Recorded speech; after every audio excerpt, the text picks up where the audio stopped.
Coming up on this edition of Verbatim, it's like an episode of Breaking Bad. The DCI brought a portable meth lab to USD.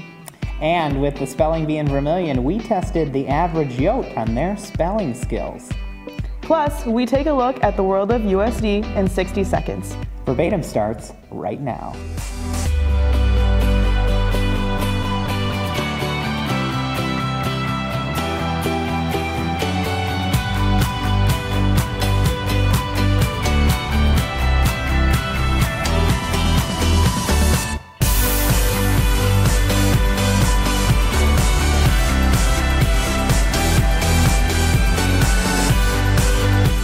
Welcome to Verbatim, a weekly web show from the Volante. I'm Michael Geheren. And I'm Emily Niebrugge. We're taking you behind the stories you find in our print edition. A new issue is on newsstands today and on volanteonline.com.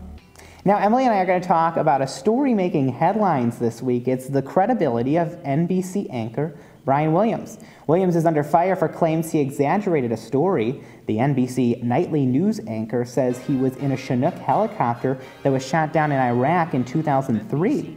Others say he was in a different helicopter in the same group as the one that crashed.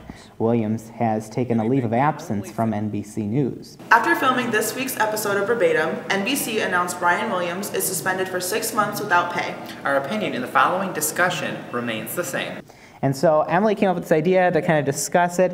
We both have differing opinions on how NBC should have handled the situation. Emily, why don't you start with yours? Yeah, sure. I really want to be on his side with this one. He's somebody who I very much look up to as a journalism student. I did some, research into psychology. He made an apology early on that he was sorry for misremembering, and he kind of got a lot of poor comments back about that.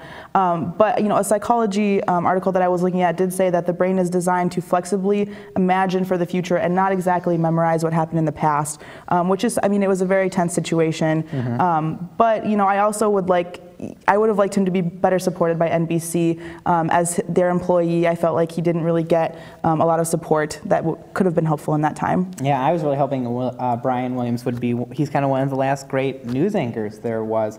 You had Tom Brokaw, Walter Cronkite, Peter Jennings.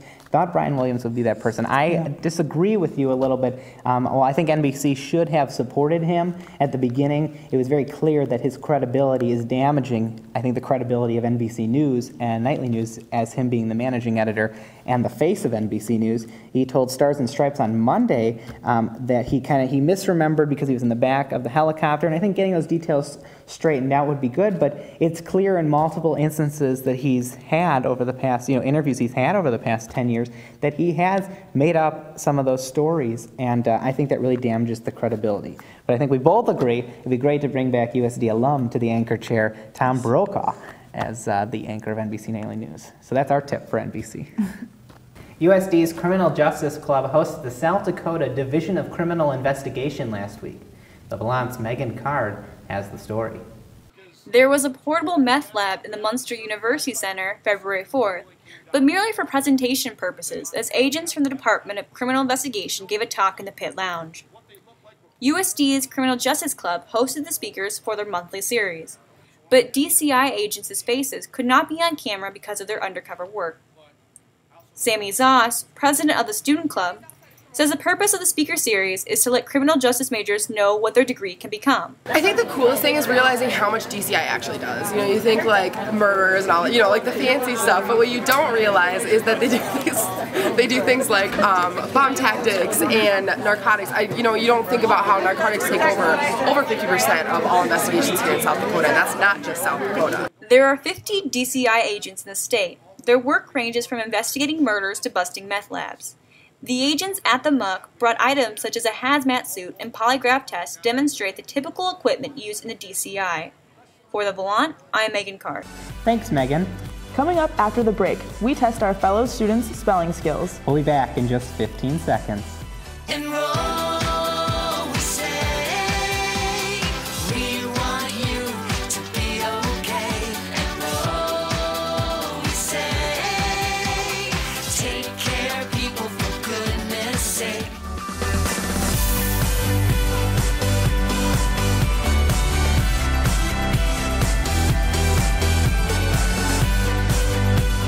The Southeast South Dakota Scripps Regional Spelling Bee was held at USD this past weekend. The Volante's Braley Dodson quizzed students on words from this week's issue.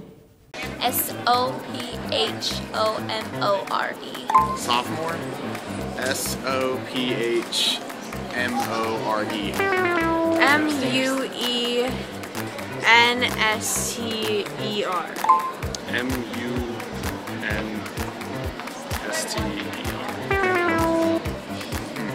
Munster. Munster.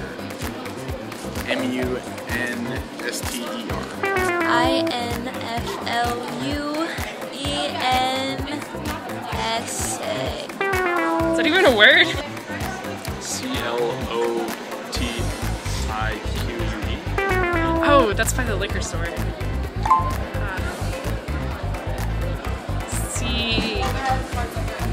CHLOETIQUE.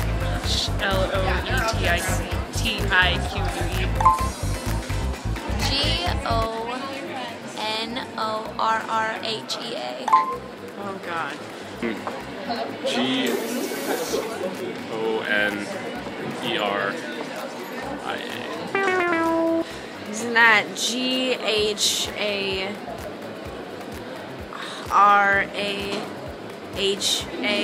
Yeah, that one I don't know. I am not even going to try to spell that one. I literally don't know. Each week, the Volante covers the stories that affect the students at USD. We decided to take a look at the big stories of the week and show you the world of USD in just 60 seconds.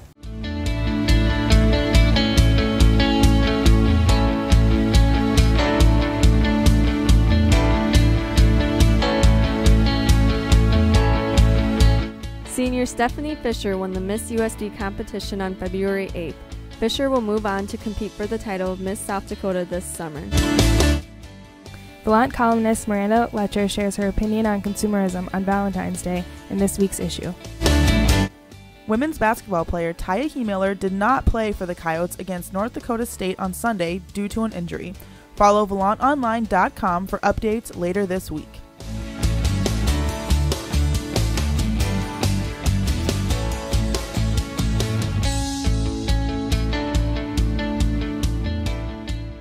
Here's what's happening this week at USD. Tomorrow is Kiss the Pig. The Dakotathon executive team is raising money for Children's Miracle Network. Top fundraisers get to kiss a pig. It's at 1 in the afternoon in the Pit Lounge. Going to watch 50 Shades of Grey? CAB is hosting a premiere event at midnight on Friday. You can even get some paw points for going to the movie. Coming up tonight on Coyote News, they're talking about a proposed Vermilion beer tax. And Coyote News will take a look at that stoplight at Main and Center Street in downtown Vermilion. Plus, they are going to explain what paw points really are. Tune in tonight at 5 on Cable Channel 21. Thanks for joining us this week on Verbatim. Be sure to tweet us with the hashtag USD Verbatim. We'll see you next week.